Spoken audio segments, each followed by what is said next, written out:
ак сакалы, кызыл шапаны, күчтәнәчләр тулы капчыгы. Яңа елда мәйданчыкка Кыш бабай киләсен тирә-якта яшәүче балалар яхшы белә. Быел бәйрәмне карарга алар әниләре, әби бабайлары белән килгән. Юлкага беренче тапкыр чыктык инде, мани янагым белән чыктык. Бик матур, мани. Бик кызык үткәрәбез. Мына балалар өчен шулай ясалып куйдылар әле, бик тә әйбәт. Урамда салкын булса да, балалар җылы өйләренә таралышырга теләми. Әле шигырь сөйләп Кыш бабайның капчыгындагы бүләкләрне отасы бар. Шарики искристые, шишки золотистые, нарядилась красавица, всем ребятам нравится. Будем хоровод водить, поздравления говорить, а славный Дедушка Мороз подарит нам целый воз. Единцов Николай, там мандарин с мармеладом. Ура! Ну я люблю такое стихотворение, молодец!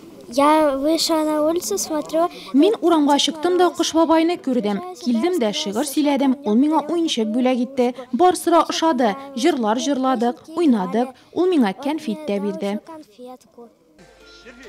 Микрорайондагы әлеге мәйданчык бер кайчанда буш түгел. Җәен кымда уйнарга, таганнарда атынырга мөмкин. Кышын кар бәрешеп күңел ачарга, тавшыктан шуарга була. Һәм әлбәттә инде яңа ел бәйрәмен уздырырга. Кыш бабай дядя Саша аларны онытмасын, балалар яхшы белә. Дети очень активные. Балалар да, кар кызы да актив. Барысы да булышты. Чыршыны бизәштеләр, кар чистарттылар. Миңа балаларның өйләренә кайтып, анда чын Кыш бабай иде. Балалар бакчасында чын түгел иде дип әйтүләре иң рәхәте. Балаларның, олыларның теләктәшлек күрсәтүләре куандыра. Барысына да исәнлек, саулык телим.